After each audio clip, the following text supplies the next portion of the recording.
સ્વામિનારાયણ હરે, સ્વામિનારાયણ હરે. તારીખ આજે 31 માર્ચ 2026 રોજના અનુક્રમમાં આપણે શ્રી રામાનુજાચાર્ય કૃત વ્યાસ સૂત્રનું શ્રી ભાષ્ય જે છે તે હવે શરૂ કરી રહ્યા છે. ગઈકાલે આપણે જોયું કે ભાઈ આ સમગ્ર પૃથ્વી છે તે જળ જે છે તે અને આખું બ્રહ્માંડ જે છે તે ભગવાનનું શરીર છે.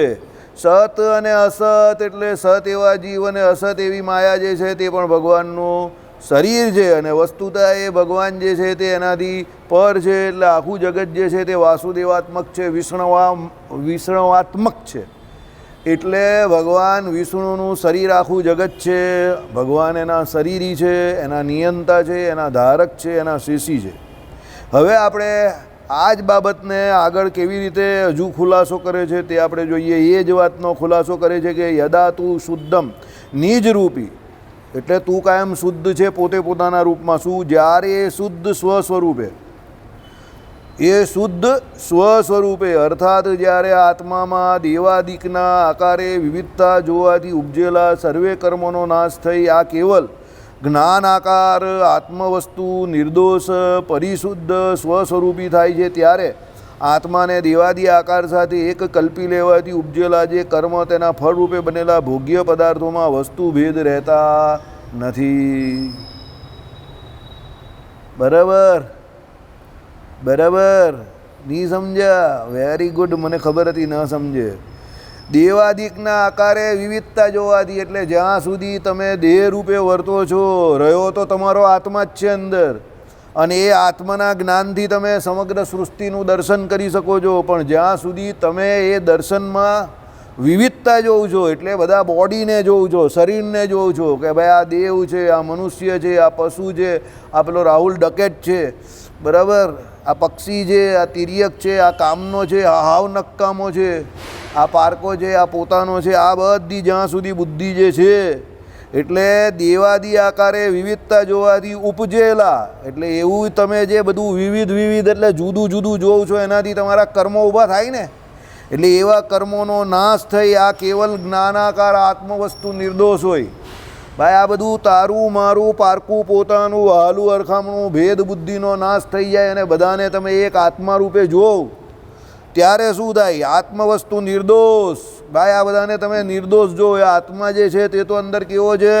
નિર્દોષ છે, પરિશુદ્ધ છે, એમાં કોઈ વિકાર નથી, માયાના ગુણની કોઈ અંદર લેવડ દેવડ છે નહીં, સ્વસ્વરૂપી થાય છે. એટલે એવા તમે પોતે પોતાના સ્વરૂપમાં મગન થાઓ એટલે આત્મામાં રમણ કરો. ત્યારે આત્માને દેવાદી આકાર સાથે કલ્પી લેવાથી ઉપજેલા જે કર્મ તેના ફળરૂપે બનેલા ભોગ્ય પદાર્થોમાં વસ્તુ ભેદ રહેતા નથી. એટલે કહેવાનો મતલબ જે તમે આ બધો ભેદ તમને જે દેખાય છે ભોગ્ય વસ્તુમાં કે આ સારું છે, આ ખરાબ છે, આ ખુરશી છે તેની પર હું બેસું તો મારો વટ પડી જાય, આ જમીન પર મારાથી ન બેસાય, બરાબર, આ બધો જે ભેદ દેખાય છે, આ ઊંચું છે, આ નીચું છે, બરાબર, અહીંયા નહીં બેસાય, અહીંયા બેસાય, આ તો મારો માણસ નથી, આ તો પેલાનો માણસ છે, આ બધી ભેદ બુદ્ધિ છે, બરાબર.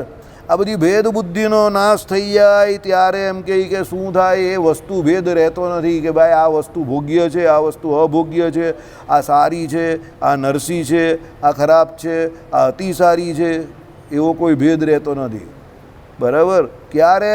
જ્યારે તમે પોતે આત્મામાં રમણ કરો ત્યારે.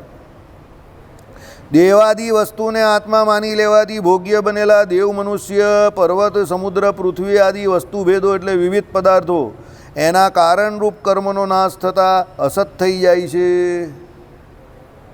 આ બધું જે તમે ઉપરનું ખોલું જોવાનું બંધ કરી દેવું એટલે પછી એમાંથી થતા જે કર્મો જે છે એનો પણ નાશ થઈ જાય. અસત પદાર્થોનો એટલે માયાથી થયેલા બધા કર્મોનો નાશ થઈ જાય કે મારા માટે, શરીર માટે ગાડી જોઈએ, શરીર માટે એસી જોઈએ, છોકરાઓ માટે ફર્સ્ટ ક્લાસ એમ કહી કે મોટર જોઈએ, નોકરી જોઈએ, કા ધંધો જોઈએ, વહુ જોઈએ, બંગલો જોઈએ, મકાન જોઈએ, સારા વિસ્તારમાં જોઈએ, નહીં તો છોકરી મળે નહીં. આ બધી બુદ્ધિ ચાલી જાય તમારી, બરાબર. છોકરો ગુણકારી હોય, ભાગ્યશાળી હોય તો એ ગમે તે પરિસ્થિતિમાં રહે, ગમે ત્યાં રહેતો હોય, એનું જે થવાનું તે થઈ જ જાય, બરાબર.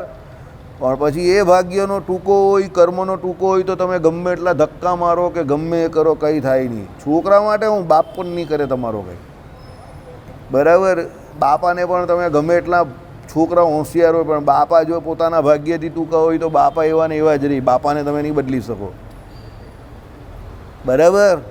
અંગ્રેજીમાં એક કહેવત છે, you cannot change your father because it is your destiny. તમે તમારા બાપને નહીં બદલી શકો, કારણ કે એ તમારા ડેસ્ટિનીમાં લખાઈ ગયેલું છે. એટલે આપણે ત્યાં પિતૃપ્રધાન સંસ્કૃતિ છે, એટલે પાછળ બાપાનું નામ લખાય. અમુક માતૃપ્રધાન સંસ્કૃતિ પણ છે, એમાં માતાનું નામ લખાતું હોય, સમજો. સંજય લીલા ભણસારી, તો એ લીલાબેન છે ને, તે એની મમ્મીનું નામ છે.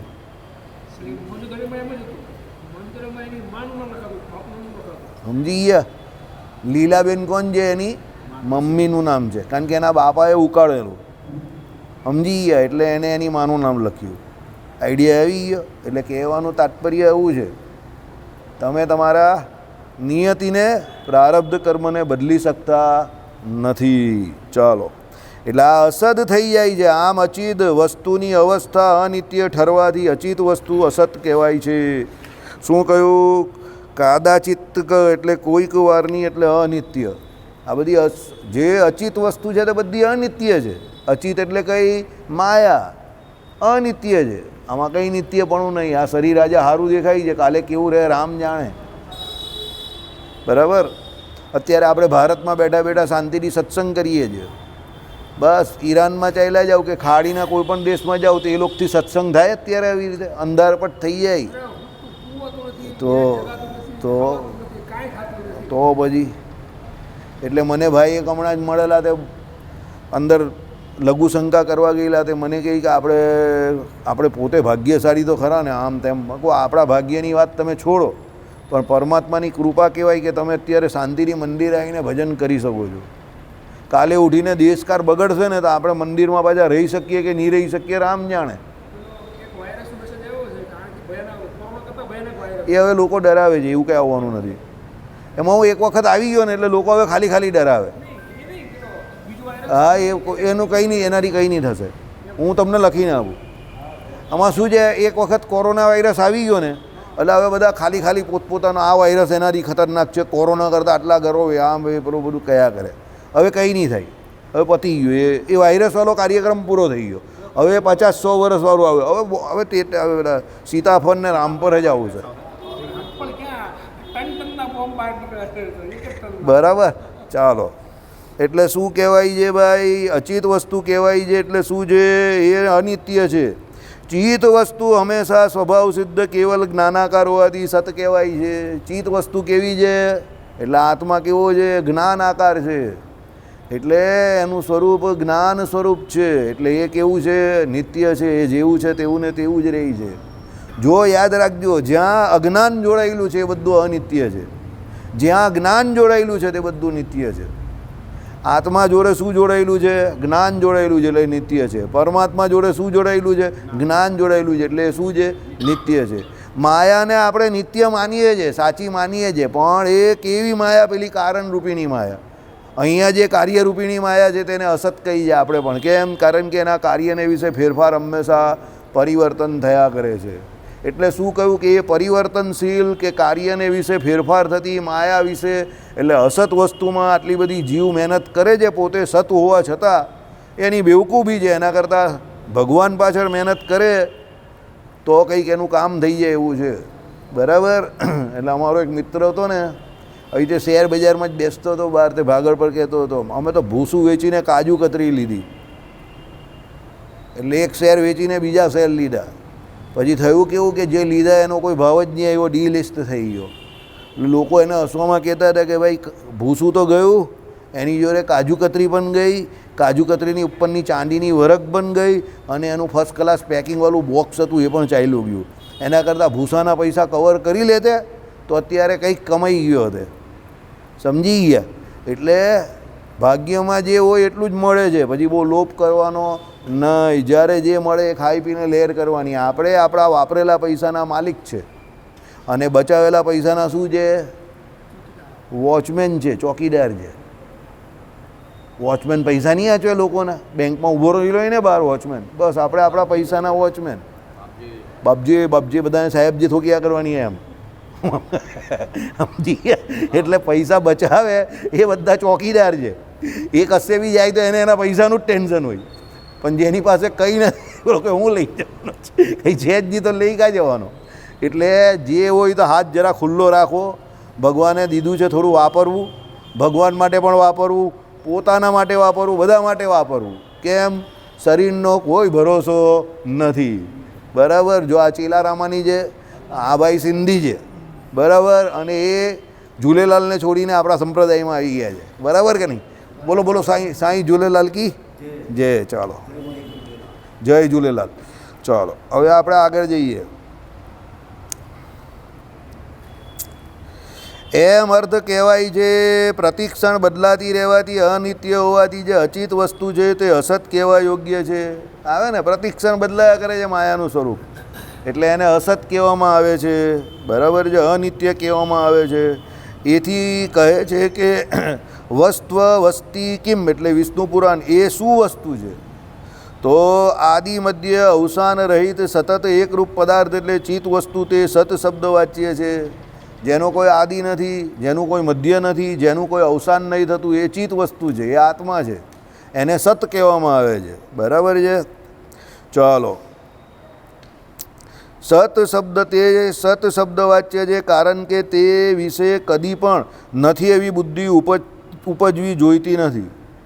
તમે સત એવા આત્મા વિશે કોઈ કાળે એવું ન કહી શકો કે હું કોઈ કાળે ન હતો. હું ન હતો એવું બને જ નહીં. હું હતો જ. બરાબર? હું એ જગ્યા પર ન હતો એવું બને, પણ બીજી કોઈ જગ્યા પર તો હતો જ. બરાબર? અમારા ભાઈ પેલા જે કહેતા હતા એ પ્રમાણે, સાહેબ હું તો ખરો જ, તમે હોવ કે ન હોવ એ તમારે વિચાર કરવાનો જ. હવે સાહેબ કહે કે સાહેબ કોણ છે? તે કહે સાહેબ ભલે તમે છો, પણ હું તો ખરો જ. બરાબર? સાહેબે એને શું કહ્યું? કાલે હું નહીં કે તું નહીં. બરાબર? 15 દિવસ સુધી સાહેબે એને હેરાન કર્યો. એટલે છેલ્લે દિવસે 15મે દિવસે એણે સાહેબને શું કહ્યું? સાહેબ 1 મિનિટ, તમે 15 દિવસથી કહું છું કે હું નહીં કે તું નહીં, હવે મારી સાંભળતા જાઓ. હું તમને કાલે 1 જ દિવસ આપું છું, તમે મને 15 દિવસ આપ્યા. હું તમને કેટલા દિવસ આપું છું? 1 દિવસ. પાછો બોલે ઓનલી 1 ડે. બરાબર? તમે મને એમ કહેતા હતા ને કે હું નહીં કે તું નહીં, હવે હું તમને કહું છું હું તો કાલે ખરો જ. તમે છો કે નહીં કે તમારે રહેવું જ કે નહીં એ તમારે નક્કી કરવાનું છે. સાહેબ ટેન્શનમાં. સાહેબ કહે કે સાહેબ હું છું. એમ કહે તને ખબર છે? એમ કહે તમે ભલે સાહેબ હો, તમારી દોસ્તી કોની જોડે છે? એમ કહે પોલીસ જોડે, કલેક્ટર જોડે, કમિશનર જોડે, મંત્રી સંત્રી જોડે, સીએમ જોડે, પીએમ જોડે. એમ કે આ બધા પછી આવશે, પણ પહેલાં મારું કામ મારે જે કરવાનું તે હું કરી નાખીશ. મારી દોસ્તી તલવાર જોડે છે. ઘરે કાટ ખાયેલી પડેલી જ છે. મારે ખાલી ઘસીને, હું મારવાનો પણ નથી. તમે સાહેબ રોજ સવારે અંધારામાં આ જગ્યા પરથી આવો છો, મારે ખાલી ઊભા રહીને આમ જ કરવાની છે. તમે જાતે જ કપાઈ જશો ને મારે પછી ઘસીને મૂકી દેવાની છે ઘરે સાફ કરીને. આટલું કહ્યું ને, સાહેબ એની ઓફિસમાં ચરવડ થઈ ગયો. કલાકમાં પેલા ભાઈને બોલાવી દીધા, ભાઈ તારે કાલથી જે કરવું હોય એ કરજે, હું તો કુટુંબ પરિવારવાળો માણસ છું, મને તું જવા દે. સમજી ગયા? હવે આ તો એક સામાન્ય માણસની ભૂલ હતી, પણ અહીંયા કહેનારા તો કોણ છે? ભગવાન પોતે કહે છે. બરાબર? એટલે અમે લોકો આવી દુનિયામાંથી જીવીને આવેલા માણસ છે, એટલે અમારી વાત થોડીક આવી હોય જે બીજાને ન ગમે, પણ શાસ્ત્ર જોડે મેચ તો થાય છે ને. આવા જો માણસ હોઈ શકે છે તો ભગવાન તો કેવા હશે? બરાબર? અને એ માણસ પાસે કંઈ જ નહીં હતું બાજુ, કંઈ એટલે કંઈ જ નહીં, બીજાની ઉપર જ જીવતો હતો આરામથી. પણ એની પાસે ડેરિંગ હતું, બહુ ખતરનાક ડેરિંગ હતું. ડેરિંગ એટલે એવું ડેરિંગ કે 100 માણસમાં નહીં એટલું એનામાં ડેરિંગ. એમ તમે 100 માણસ ભેગા કરો તો 100 માણસના ટોળામાં જેટલું ડેરિંગ નહીં એટલું ડેરિંગ એનામાં. બોલો, કોંગ્રેસે રેલી કાઢેલી ભારત બંધ કરાવવા માટે. હવે કોંગ્રેસની રેલી હોય, કોંગ્રેસની સત્તા હોય ને કોંગ્રેસની રેલી હોય તો કેટલું બધું પબ્લિક આવે. તે લોકો ભાગળ બંધ કરાવવા આવ્યા. એ ભાઈ બહાર ખુરશી નાખીને બેસી ગયા. ભાગળ પર બધી દુકાનવાળાને કહી દીધું આજે દુકાન બંધ નહીં કરવાની. પેલા લોકો કે પણ પેલા રેલીવાળા તોફાન કરશે આમ તેમ, 2-5 મિનિટ બંધ કરી દેવાની. એ કંઈ ના 2-5 મિનિટ પણ બંધ નહીં કરવાની. હું અહીંયા બેઠેલો જ ને, કોણ બંધ કરાવવા આવે જોઈએ ને. રેલી આખી ભાગી ગઈ, અડધા આ બાજુ અડધા એ બાજુ. જે દોડાવ્યા છે એણે રેલીવાળાને, રેલીવાળા વિચારમાં કે આપણો કોઈ કેમ દોડાવે છે આટલું બધું. આખી રેલી એણે તતર વિતર કરી નાખી. ઊભો રહી ગયો ત્યાં વચ્ચે, કોઈએ દુકાન બંધ નહીં કરાવવાની, ભાગળ બંધ નહીં થશે. હું અહીંયા ઊભો રહેલો, જેનામાં તાકાત હોય તે આવી જાય.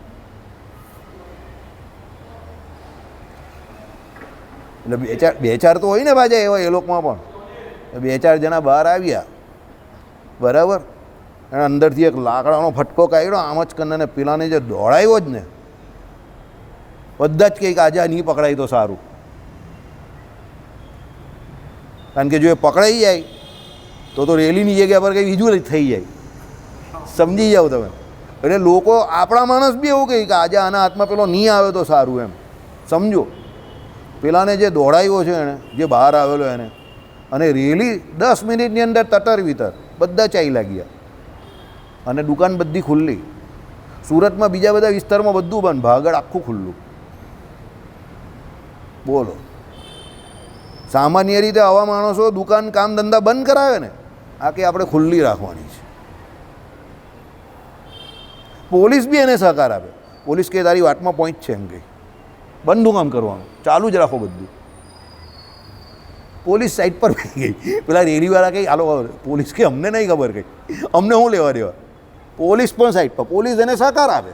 પોલીસ કે આપણે બંધ નહીં કરવાનું, વાત સાચી છે એની. કહેવાનો મતલબ શું છે? એટીટ્યૂડ. મેઇન વસ્તુ શું છે? એટીટ્યૂડ. તમારો એટીટ્યૂડ કેવો છે એની ઉપર છે બધું. સમજો, તમે એટીટ્યૂડથી ઢીલા પડી જાઓ તો નહીં ચાલે. ગીતા શું છે? ગીતા ગ્રંથ શું છે? એટીટ્યૂડ. ભગવાન શ્રી કૃષ્ણ અર્જુનને કહે છે કે ક્ષત્રિય હોય તેનો એટીટ્યૂડ આવો હોવો જોઈએ.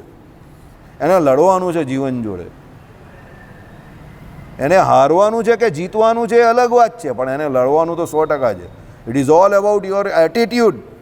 તું એમ કહે કે ભાઈ હું કંઈ બ્રાહ્મણની જેમ અહિંસાના માર્ગે ચાલ્યો જાઉં કે ભિક્ષા માંગીને જીવું ને, આ જ ભગવાન કહે એ ન ચોલવે, એ ન ચોલવે. લડવું તો પડશે જ. It is all about attitude. Attitude તો તારો એકદમ લડાયક જ હોવો જોઈએ. સમજો, બરાબર. એટલે કહે છે કે ગીતા સાંભળીને કોઈ સાધુ નહીં બને. કોઈ એમ કહે કે ગીતા સાંભળીને સાધુ બની ગયો તો એ બંડલ છે. ગીતા સાંભળીને પેલો લડવાનું શીખે, બરાબર. એ હા, કર્મયોગી બને. સમજો, આપણે હમણાં જ જોયું ને રવિવારે જ, જ્ઞાન યોગ કરતાં કર્મયોગ શ્રેષ્ઠ છે. કર્મયોગ તમને તમારું કર્મ બતાવે છે. જ્ઞાનયોગી ગ્રહસ્થએ જ્ઞાનયોગ પકડીને ખૂણે બેસી નહીં રહેવાનું, એને કર્મયોગી થવાનું છે, એને એનું કામ કરવાનું છે. બરાબર. ચાલો, એટલે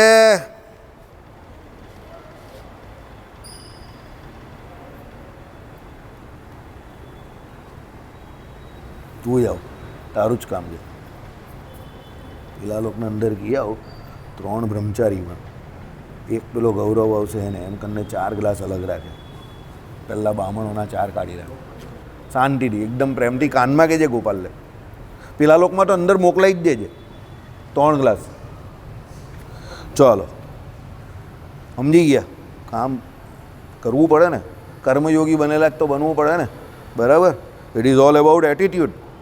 બરાબર. આપણે શું છે કે શાંતિથી માળા પકડીને પ્રવૃત્તિમાં છોડી દઈએ એ શક્ય નથી. પ્રવૃત્તિ આપણે કરવાની જ છે. ચાલો, એટલે આમાં શું કહ્યું કે ભાઈ, અને અચિત વસ્તુ કોઈ પણ એટલે કોઈ પણ ઠેકાણે એવી જાતની જોવામાં આવતી નથી. એવી જાતની જોવામાં આવતી નથી એટલે કે એવી આદિ મધ્ય અને અવસાન રહિત સતત એકરૂપ જોવામાં આવતી નથી. માયા સતત એકરૂપ જોવામાં આવતી નથી. આદિ મધ્ય અને અંતવાળી જોઈ છે. ગઈકાલે આપણે જેવા હતા એવા આજે નથી. આજે જેવા છે એવા આવતીકાલે નહીં રહેવાના. જોની આ કાકાએ બધા વાળ બાર છંટાઈ નાખ્યા, ડાળીવાળી કરી નાખી, એકદમ ઓળખાટા બંધ થઈ ગયા. બરાબર. એકદમ નવા દેખાતા થઈ ગયા. હજુ હા, એકદમ લલ્લન ટોપ દેખાતા થઈ ગયા. માયા સતત બદલાતી રહી છે. બરાબર. એટલે કહેવાનું તાત્પર્ય શું છે, મેં ગઈકાલે જોયા ને આજે જોયા, મેં કહું આમ મારી આગળ જ ઊભા રહેલા નારાયણ મણિદેવની, મેં કહું કાકા તો એકદમ તૈયાર બેર થઈને આવેલા છે આજે. હા, મેં કહું આજે એકદમ બરું છાંટી વાંટીને આવેલા છે, દાઢી બાળી કરીને આવેલા છે, શાઇનિંગ મારે છે. બરાબર. એટલે માયા કેવી છે, સતત પરિણામવાળી છે, આદિ મધ્ય અને અંતવાળી છે. કારણ કે એની શરૂઆત થાય છે એટલે એનો અંત આવવાનો જ છે. જે કામની શરૂઆત કરો એનો અંત આવે જ, એનું મધ્ય બિંદુ પણ હોય જ. એટલે માયા આવી છે કે ભાઈ એ જીવ જેવી કે સત્ય વસ્તુ જેવી નથી કે અપરિણામશીલ હોય કે જેવી હોય તેવી ને તેવી રહી કે જન્મ મરણે રહિત રહી કે આદિ મધ્ય અને અંતે રહિત રહી, એવી નથી. એ માયા કેવી છે, આદિ મધ્ય અને અંતે સહિત છે, પાછી સતત પરિણામવાળી છે. અને એ કેવી છે તો વિકારવાળી છે. એટલે માયામાં તમે સત એવા જે જીવ એના લક્ષણ કોઈ કાળે જોઈ શકો નહીં, બંને જુદા જ છે.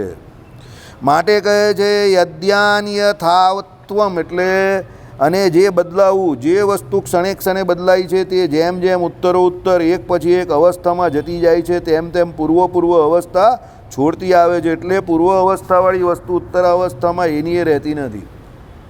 જે વસ્તુ જેવી છે તેવી ને તેવી રહેતી નથી. એ શું કરે છે, ઉત્તર એની અવસ્થા બદલાયા કરે છે. દૂધની અંદર તમે શું નાખ્યું, રાત્રે આટલું દહીં નાખ્યું, દહીં નાખી એટલે 2 કલાક રહીને જોઉં તો પછી એ દૂધ પણ ન રહીને દહીં પણ ન રહી. એના પછી જરા આગળ જાઓ એટલે કલીલ અવસ્થા આવે, અધકચરી અવસ્થા. એના પછી જરા જાઓ તો પછી થોડીક વધારે આગળની અવસ્થા આવે ને 8 કલાક 10 કલાક પાક્કા થાય પછી એ દૂધનું શું થઈ જાય, દહીં થઈ જાય. હવે જેવું એ દહીં થયું એટલે એ દૂધવાળી અવસ્થા એણે સંપૂર્ણપણે છોડી દીધી. એટલે નવી અવસ્થા જે આવી એને કારણે જૂની અવસ્થા એની છૂટી ગઈ. એટલે અહીંયા શું કહ્યું કે ભાઈ પૂર્વ અવસ્થાવાળી વસ્તુ ઉત્તર અવસ્થામાં એની એ રહેતી નથી. પૂર્વ અવસ્થા એની કઈ હતી, પૂર્વ અવસ્થા કઈ હતી, દૂધ હતી. અને ઉત્તર અવસ્થા શું થઈ, દહીં થઈ. તો હવે દહીં થઈ ગયું પછી તમે એનું દૂધ બનાવી શકો, નહીં બનાવી શકો, પતી ગયું.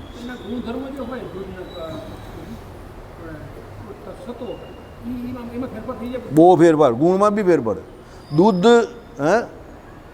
દૂધ છે ને એ ફૂલ સત્વગુણી છે. પછી તમે જોજો દહીં અમુક વખતે ખાટું થઈ જાય છે. એટલે ખાટું વસ્તુ જે છે ને તે સત્વગુણમાં નહીં આવે બાજુ. હા, પછી એ દહીં જે છે એની વોશિંગ મશીનનો શ્રેષ્ઠ ઉપયોગ શું હોય, લસ્સી બનાવવા માટે. હા, વોશિંગ મશીનમાં લસ્સી બનાવે પંજાબમાં. તમે લોકો યાર બહુ પાછળ છો હજુ. વોશિંગ મશીનની લસ્સી બહુ 58. હા, 40 જણા પટિયાલા મોટા બનાવવાના. એટલે એ લોકો 10 કિલો દહીં અંદર નાખે, ખાંડ નાખી દે, મીઠું નાખી દે, જીરું નાખી દે ને વોશિંગ મશીન ફેરવી દે. અને પેલું ડ્રેઇનર છે ત્યાંથી બધું બહાર કાઢે કે પટિયાલા ભરીને. વોશિંગ મશીનમાં લસ્સી બહુ ટોપ બને. તમે કદી ઘરે બનાવી નથી? ખરા માણસ છો યાર. ચાલો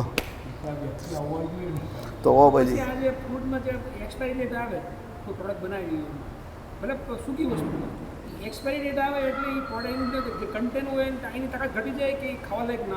જય સ્વામિનારાયણ. એની 2 વસ્તુ રહી. એક્સપાયરીના અર્થ 2 રીતે થાય.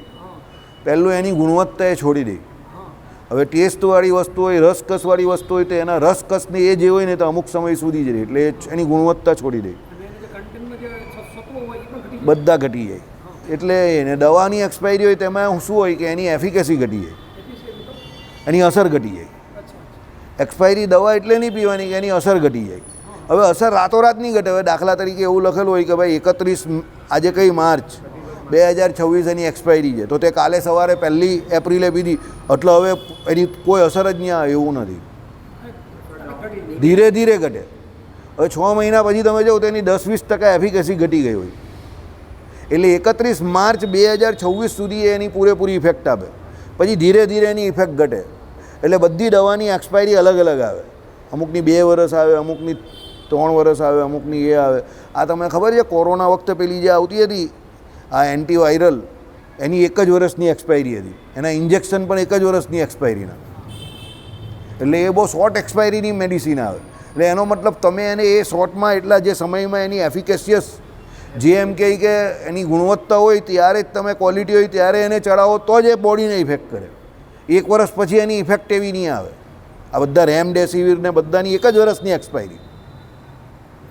રેમડેસિવિર પેલા જે મોંઘા ઇન્જેક્શન મળતા હતા એ રેમડેસિવિર 1 વર્ષની જ એક્સપાયરી, 1 વર્ષ પછી પતી ગયું એનું. સમજો, તમને લાગે કે આટલા મોંઘા ઇન્જેક્શન તેની એક્સપાયરી બી લાંબી હોવી જોઈએ, કંઈ નહીં. તો પેરાસિટામોલની એક્સપાયરી 5 વર્ષની.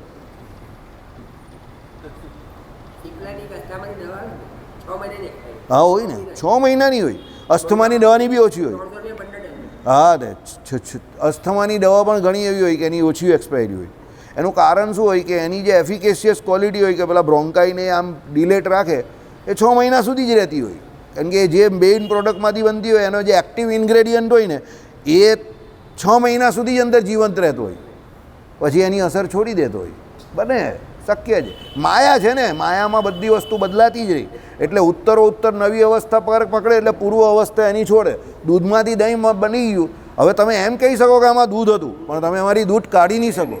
હવે એનામાં દૂધના ગુણ નહીં રહ્યા, હવે એનામાં દહીંના ગુણ આવી ગયા. એ જ્યાં સુધી દૂધ હતું ત્યાં સુધી એ ગુજરાતીને કામનું હતું, પણ જેવું એ દહીં થયું પછી પંજાબીને કામનું થઈ ગયું. એટલે આગળ નામ શું લાગે? પંજાબી દહીં. સમજો, બધું તમને આમ બહુ આ બધું છે ને કયું બ્રહ્મજ્ઞાન છે ને, આ બધું અમુક વસ્તુ કેવું આ બધું બહુ ખતરનાક વસ્તુ છે. કોઈ દિવસ તમે ગુજરાતી દહીં જોયું છે કોઈ જગ્યા પર? ગુજરાતમાં પણ તમને પંજાબી દહીં મળે.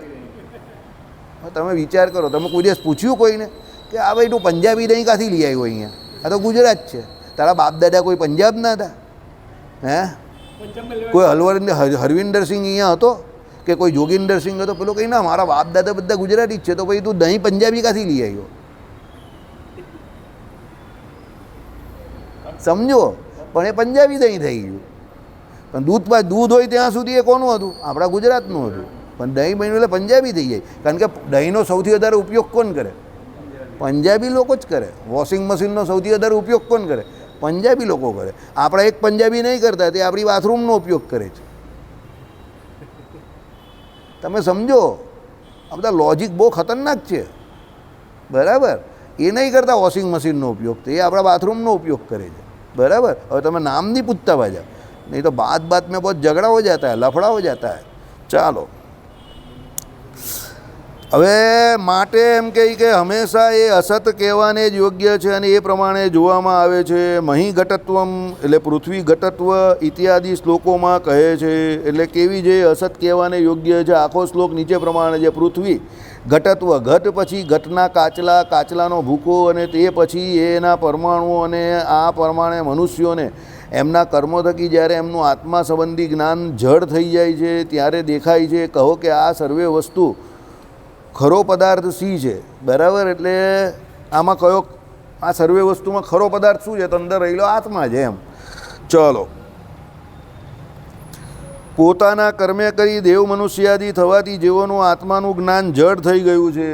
બરાબર, આપણે વારે વારે શું દેવ થઈ જઈએ, મનુષ્ય થઈ જાય, આ બધું થઈએ. એટલે આપણે હું શરીરને જ જોયા કરતો હોય કે હું દેવ છું, હું મનુષ્ય છું, હું પશુ છું, હું પક્ષી છું. એટલે અંદર આત્મામાં રહેલું જે જ્ઞાન છે તે આપણું કેવું થઈ ગયું? જડ થઈ ગયું. એટલે કહેવાનો મતલબ આત્મજ્ઞાન આપણે પોતાના સ્વરૂપનું જ્ઞાન મેળવવા પ્રયત્ન કરતા નથી. સ્થિમિત એટલે જડ થઈ ગયેલું. અસ્થિમિત એવો પણ બીજો એક પાઠ છે. અસ્થિમિત એટલે અસ્ત થઈ ગયેલું. એટલે આપણું આત્મજ્ઞાન જે છે તે શું છે? શરીરો બદલીને કેવું થઈ જાય છે? જડ જેવું થઈ જાય છે. જડ જેવું એટલે આપણે પોતે પોતાની જાતને ભૂલી જઈએ છીએ. અત્યારે બી ભૂલી જ ગયેલા જ ને. અત્યારે આપણે કેટલો સમય પોતે પોતાને આત્મરૂપ માનીએ છીએ, શરીરરૂપ જ માનીએ છીએ. આખો દિવસ આપણો શરીરના પાલન પોષણમાં જ જાય છે. બરાબર, એટલે આપણું આત્મજ્ઞાન શું થઈ ગયું છે? જડ થઈ ગયું છે. આ શબ્દ બહુ જોરદાર વાપરો છે, આત્મજ્ઞાન જડ થઈ જવું. આત્મજ્ઞાન વસ્તુતા જડ થાય નહીં. આત્મજ્ઞાન ધર્મબુદ્ધાન જે છે તે તો ચેતન જેવું કહ્યું છે, પણ એને અહીંયા જડ થઈ ગયું એવું કેમ કહે છે? કારણ કે આપણે એનો ઉપયોગ કરતા નથી. શરીરરૂપ રહીને શરીર માટે જ પ્રયત્નશીલ રહીએ છીએ. એટલે કહ્યું કે આત્મજ્ઞાન જડ થઈ જાય છે. ચલો, તેઓને પોતાના ભોગની વિષય બનેલી અચિત વસ્તુ પ્રતિક્ષણ બદલાતી દેખાય છે, અર્થાત અનુભવાય છે. પોતાના આત્માને અચિત માની દેવ મનુષ્યાદિ રૂપે પોતાને વિવિધ આકારે પામતો તેવો અનુભવે છે. શું? પોતાના આત્માને અચિત માની, એટલે આત્માને પણ એ પોતાના જેવો કેવો માને છે? જડ જ માને છે. હવે એ આત્માના સ્વરૂપ ચેતન સ્વરૂપ છે, એ પોતે પોતાના સ્વરૂપને નથી ઓળખતો. અને પોતાના આત્માને બી જળ માને છે અને પોતે પોતાને પણ એટલે જળ માને, એટલે પછી એની વૃત્તિ જે છે તે બધી કેવી થઈ જાય? જળ જેવી થઈ જાય. એટલે જળ એવા દેવ મનુષ્યાદી શરીર છે એને વિશે જ એની વૃત્તિ રહી. કેવો મસ્ત દેખાઉં છું, કેવો રૂડો રૂપાળો દેખાઉં છું, કેવો લલ્લન ટોપ દેખાઉં છું, બરાબર? એટલે એમ કરીને બોડી બતાવ્યા કરે આખા ગામને, બરાબર? હવે આ બધું કામ જે છે તે કેવું છે? આવું કામ છે, દુઃખી થવાના ધંધા છે. શરીરમાં રહેલું જ્ઞાન એવું છે. ભાઈ શાંતિથી આપજો, બરાબર? એટલે કહેવાનો મતલબ શું છે? આત્મજ્ઞાન આવું છે. આને આપની ભાઈ, મને નહીં આપતો, મને પછી એ તો હું લઈ લેવા, આ લોકોને આપીએ. ચલો, એટલે જે આદિ એટલે એમ હોવાથી કોઈ પણ અચિત વસ્તુ છે ખરી કે જેને અસ્થિ છે સત કહી શકાય, ખાઈ શકાય, એટલે કે જે આદિ મધ્ય અને અનંત રહિત છે, હંમેશા એકરૂપ જોવામાં આવતી હોય, અર્થાત નથી જ, એમ કહેવાનું તાત્પર્ય છે. એટલે કહેવાનો મતલબ જે સત છે તે આત્મા છે, જે અસત છે તે શું છે? જળ એવો માયા છે, એને અસત કહ્યું છે. આત્માને અસત કહ્યું છે, લઈ જ લે તું બી. આત્માને સત કહ્યો છે અને માયાને અસત કહ્યું છે. બસ અહીંયા આપી દે પેલા ભાઈને બી, કલ્પેશભાઈને બી. આ ભાઈને મનીષને આપી દે, બરાબર? ચલો,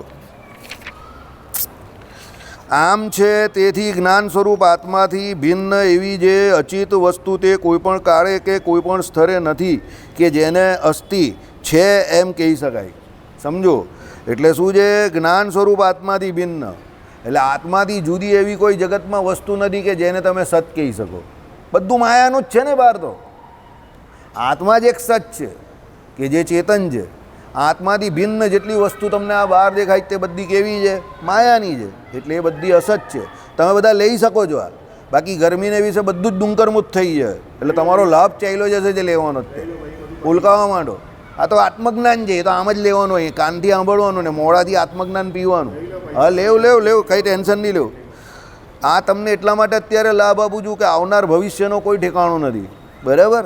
એટલે હમણાં જે મળે તે લઈ લેવું. એટલે આ રાંદેરનું પણ એટલે જ ગોઠવી દીધું છે. તમારા બધાના કંઈક પૂર્વજન્મના કર્મ સારા હશે, ભગવાને તમારી સાંભળી લીધી કે ભાઈ આ ભાઈ એક સિલિન્ડર આપવા તૈયાર થયા, એટલે ઓ આ ભાઈ નવા આવ્યા, પેલા પાછળ બેઠા. એટલે રાંદેર મંદિરમાં કાર્યક્રમ આપણો થઈ ગયો. હવે આવતીકાલે ઓફિશિયલ બધાને વોટ્સએપ ઉપર મેસેજ મળી જશે. આ રવિવારે સત્સંગ, ત્યાં આપણે ભજન કીર્તન સત્સંગની સભા કરશું અને પછી જે પ્રમાણે આપણું રૂટીન હોય એ પ્રમાણે કરશું રાંદેર મંદિરમાં. સાંજે 5 વાગે બધા આવી જજો પણ રવિવારે રાંદેર, બરાબર? હું તમને બધાને કહું છું, આ સમય તમને લોકોને અત્યારે એવું લાગે જ છે કે આમ તેમ, આ સમય સારામાં સારો છે. આવનાર સમયનું કોઈ ઠેકાણું નથી. ન જાણ્યું જાનકી ના દે, કાલે સવારે શું થવાનું. રોજ હું આ ભજન એકવાર ગિરીશભાઈની સામે ગાઉં છું, બરાબર? હું એમ નહીં ઈચ્છતો કે કંઈ ખરાબ થાય, તમે એમ નહીં માનતા. હું તો બહુ પોઝિટિવ વ્યક્તિ છું. પેલા ભાઈને આપી દે, એમને નહીં જોયું તું, પેલા ભાઈને જોયું. ડેંગો છે દરગો જરા. ચલો, એટલે શું કહ્યું કે ભાઈ એમ સચ છે એમ કહી શકાય. માટે કહે છે કે તસ્માન્ન વિજ્ઞાન અમૃતે વિષ્ણુ પુરાણ, તેથી વિજ્ઞાન સિવાય કંઈ નથી. વિજ્ઞાન એટલે શું? આત્મા સિવાય. આત્મા બધે કેવળ જ્ઞાનાકાર હોય, એનું સ્વરૂપ દેવાદી ભેદથી વિરુદ્ધ છે. આત્માને કોઈ દેવ નથી ને કોઈ મનુષ્ય નથી ને કોઈ પશુ નથી ને કોઈ પક્ષી નથી. આત્મા તો સદા જ્ઞાનાકાર જ છે અને સદા એક સરખો જ રહી છે. આત્મામાં કોઈ ફેર નથી. દેવ મનુષ્યાદી ભેદ જે છે તે તો કર્મકૃત અવસ્થાને કારણે અલગ અલગ યોનિને પેલો જીવ પામે એને કારણે એની અલગ અલગ અવસ્થા ભેદ થાય છે. બાકી આત્માને સ્વરૂપમાં કોઈ પ્રકારનો કોઈ પણ ફેર પડતો નથી. જેવો છે તેવો ને તેવો જ રહી છે.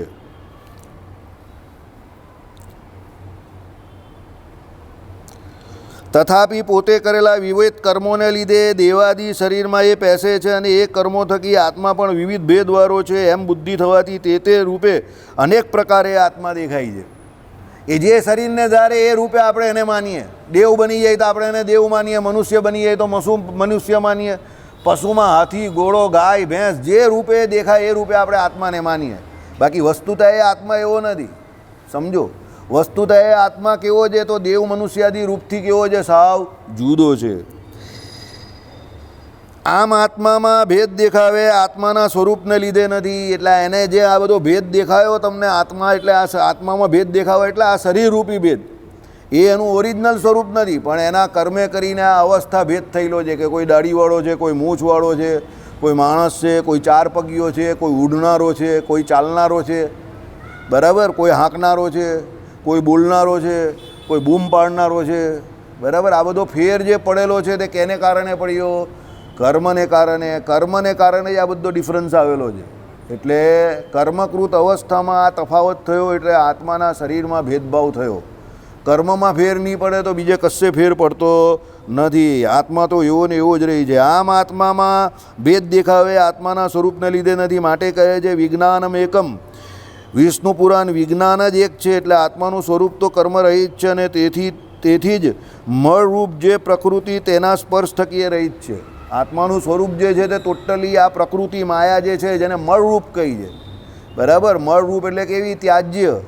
એમાં કોઈ પણ પ્રકારના કોઈ પણ એવા લક્ષણ નથી કે જેને કરીને એ ગ્રાહ્ય હોય. મળરૂપ છે. મળને તમે શું કરો? ત્યાગ જ કરો છો ને. પછી તમે મળને જોવું જ તો કે કેટલો મસ્ત મળ છે એવું જોવું જ તમે? કેવા પીળા કલરનો છે કે સફેદ કલરનો જેવું જોવું છો? અમારી કેવી મસ્ત સુગંધ આવે જેવું જોવું છો? મળરૂપ એટલે ત્યાજ્ય. એટલે આત્મા પોતે પોતાના રૂપમાં છે ત્યારે એના માટે જે પ્રકૃતિ જે કહી તે કેવી છે? ત્યાજ્ય છે, ગ્રાહ્ય નથી. હવે એ ત્યાજ્ય છે એ અર્થ બતાવવા માટે અહીંયા એને મળરૂપ કહી, એ પ્રકૃતિને બતાવવા માટે આ ભાઈને. ચલો, તેથી એ સ્પર્શ થકી ઉત્પન્ન થતા જે શોક મોહ લોભ વગેરે સગળા દુષ્ટ ગુણો તે એને વળગતા નથી. એટલે તમને શોક પણ નહીં થતો, તમને મોહ પણ નહીં થતું, તમને દુઃખ પણ નહીં થતું. આત્મનિષ્ઠાવાળો કે કોઈ પણ વ્યક્તિ પોતે પોતાને જ્ઞાની કહેતો હોય તો એની પહેલી શરત શું છે? તો એની ભેદ બુદ્ધિ ચાલી જાય, એનામાં રહેલા દોષ ચાલ્યા જાય, એનામાં એ નિત્ય નિર્દોષ થઈ જાય. સમજો. હવે એ બધી અત્યારે બધી માથાકૂટ નહીં કરો, બધી એ બહુ ડીપમાં નહીં જાઓ, અને એની રીતે રહેવા દો. પતી ગયું એ કામ, એ ભૂલી જાઓ. આની પર ધ્યાન આપો. Focus on this topic. એ શું છે? કોઈ એમ દાવો કરે કે ભાઈ હું આત્મજ્ઞાની થઈ ગયો, કે ભાઈ હું જ્ઞાની થઈ ગયો, બરાબર, મને જ્ઞાન બહુ છે, એવું કોઈ દાવો કરતો હોય તો આમાં શું કહ્યું છે? ભાઈ આત્મજ્ઞાની થાય એટલે પહેલી એની શરત શું છે? કે એના નિત્ય નિર્દોષત્વાદી જે ગુણો જે છે તેને એ પ્રાપ્ત કરે છે. આમાં જે કહ્યું પ્રમાણે એનો શોક દૂર થઈ જાય, એનો મોહ દૂર થઈ જાય. બીજું શું કહ્યું? એનો લોભ વગેરે સગળા દુષ્ટ ગુણો. અને કયા ગુણો કયા છે? દુષ્ટ ગુણો. એ એકચ્યુઅલી પ્રકૃતિના છે. એ આત્મા પોતે પોતાના વિશે માની લે છે. હવે જ્યારે તમને પોતાના સ્વરૂપનું જ્ઞાન થાય તો તમને આ શોક નહીં થવો જોઈએ, મોહ નહીં થવો જોઈએ, લોભ નહીં થવો જોઈએ, કામ ક્રોધ ઈર્ષ્યા આ બધું નહીં થવું જોઈએ. પછી તમને બીજાના ગુણમાં ઈર્ષ્યા થતી હોય અને તમે પછી મોટી મોટી છોડિયા કરતા હો કે મને બહુ જ્ઞાન છે, બહુ જ્ઞાન છે, બહુ જ્ઞાન છે, તો એ બધું પોપટિયા જ્ઞાન છે. પેલા પારધીને, પેલા સાધુએ કહેલું ને પેલા પક્ષીઓને શું કે પારધી આવે તો બધાએ જય શ્રી રામ બોલવાનું અને જાળી લઈને ઉડી જવાનું. તો બધા પોપટોની જેમ એમ જ બોલતા હતા. પછી પારધી આવ્યો અને એણે નાખી તો બધાએ જય શ્રી રામ બોલતા રહ્યા, પણ ઉડ્યું કોઈ નહીં. કારણ કે એ તો બોલવામાં જ્ઞાન હતું. સમજો, ઉતારેલું કોઈ જ્ઞાન નહીં. એટલે એને ખબર જ નહીં હતી કે ઉડી જવાનું એટલે શું કરવાનું. ઉડતા આવડે પણ પેલો પારધી આવડે તો ઉડવાનું એ ખબર હતી નહીં. એમ આપણે જે ચોપડીમાંથી બોલતા હોઈએ, હું બોલું કે બીજા કોઈ પણ વક્તા બોલતા હોય કે ભાઈ આત્મજ્ઞાન આત્મજ્ઞાન આત્મજ્ઞાન આત્મજ્ઞાન, તે એમ બોલવાથી આત્મજ્ઞાની થઈ જવાતું નથી. પારકું પોતાનું રાગ દ્વેષ વાલું અરખામણું કામ ક્રોધ લોભ આદિ જે કોઈ મોહ આદિ દુષ્ટ ગુણો જે છે પ્રકૃતિના, એને શું કહ્યા? આમાં મળરૂપ કયા. એનો ત્યાગ કરીને પોતે પોતાના નિત્ય નિર્દોષત્વાદી રૂડા ગુણોને વિશે આનંદ અને જ્ઞાનની સ્થિતિમાં રહેવું, એ આત્મૈક સ્થિતિ છે. અને એ જ આપણી ઓરિજિનલ સ્થિતિ છે. સમજો, આપણે આપણી પોતાની જાતને અત્યારે ભૂલી ગયેલા છે, બરાબર. પેલો કહીને હર તરફ હર જગહ બેસુમાર આદમી ફિર ભી તન્હાઈઓ કા શિકાર આદમી. એટલે આપણે આપણી જાતને ભૂલી ગયેલા છે. ભીડ મેં ગુમ કે ભીડ કા હિસ્સા બન ગયે. એટલે આપણે બધા પોતે બકરીના ઝુંડમાં રહીને બકરી જેવા થઈ ગયા. આત્મા પોતે પોતાના સ્વરૂપને જોઈ તો આ બધા કોઈ ગુણ અવગુણ દુષ્ટ ગુણ એનામાં છે જ નહીં. બાજુવાળો શું કરે એની ચિંતા કરવાની તમને કોઈ જરૂર જ નથી, કારણ કે બાજુવાળાના કર્મો અલગ છે. બાજુવાળા એના કર્મને આધીન, તમે તમારા કર્મોને આધીન. ઉપરવાળો શું કરે, નીચેવાળો શું કરે, ફલાણો શું કરે, ઢીમકો શું કરે, એની જોડે તમને કોઈ લેવા દેવા નથી, 1% પણ લેવા દેવા નથી. પણ આપણે શું છે, પારકી જે છે ને જોતરામણ, તે આપણી પોતાની માનીને લઈ લઈએ છીએ ને પછી દુઃખી થઈએ. પડવાનું જ નહીં એ ચક્કરમાં. અવગણના કરતાં શીખો, પબ્લિકની અવગણના કરતાં શીખો. અવગણના શબ્દ વાપરું છું. અવગણના એટલે ખબર ને, એને બહુ ગણકારો નહીં, એને બહુ વધારે પ્રોત્સાહન કોઈને પણ આપવાની જરૂર નથી. સમજો, તમારે શું કરવું છે એ નક્કી કરો. તમારા જીવનના ધ્યેય લક્ષ્ય તમે એટલા મોટા બનાવો કે નાની નાની બાબતમાં ઉલઝવાનું નહીં થાય. સમજો, અને નાના માણસ કંઈ કરતા હોય તો એની પર બહુ ધ્યાન પણ નહીં આપો, એને કરવા દો. નાના હતા તો આપણે પણ મંજા ગોટી રમતા હતા ને, કાદવ કિચ્ચરમાં બોલ જાય તો લઈને રમતા હતા ને પાછા. હવે અત્યારે રમીએ, તમે વિચાર કરો, હાથ ગંદો મૂતરમાં જાય એવો બોલ થોડો હરાય, આપણે એવું થઈ જાય. ત્યારે તો આપણે એ જ લઈને પાછા દડો નાખીએ, ઘરે જાય જરા હાથ પગ ધોયા નહીં ધોયા જમી પણ લેતા હતા. અત્યારે એવું નહીં કરતા ને, બુદ્ધિ આવી તો. બસ આ જ વાત છે, જેની આત્મિક સ્થિતિ થઈ છે તેણે બધા એના દુષ્ટ ગુણો છોડી દીધા છે. પુસ્તક તમને ફક્ત ને ફક્ત પુસ્તકમાંથી જ્ઞાન જે છે તે ઇન્દ્રિયોની જ્ઞાન એટલે માહિતી મળશે. એને ઉતારવાનું ને આચરણમાં લાવવાનું તમારું પોતાનું કામ છે. હવે જે જેટલો પ્રયત્નશીલ રહે એટલો એને પોતાના ગુણ અંદર રૂડા આવે, અને એનામાં આવેલા રૂડા ગુણ બીજાને દેખાય, 100% દેખાય. જો બીજો એ પ્રમાણે પ્રયત્નશીલ હોય તો, પણ બીજો ઈર્ષાળુ હોય તો એ તો એમ એ બધામાં દોષ જ જોઈ. હવે એ હલો બધે એનું જ ભજ્યું મૂકે, પેલો કંઈ પેલા ભાઈએ આમ કર્યું, અમે પણ કરેલું છે. અરે ભાઈ, તે કર્યું એવું તને કોણે પૂછ્યું? તું ડાયો કેમ થાય છે? એટલે હજુ એણે એના દુષ્ટ ગુણો પ્રકૃતિના છોડ્યા નથી. એટલે એવા બધાને પકડવા જ નહીં જવાનું, જવા દેવાના. વ્હાઇટ બોલ.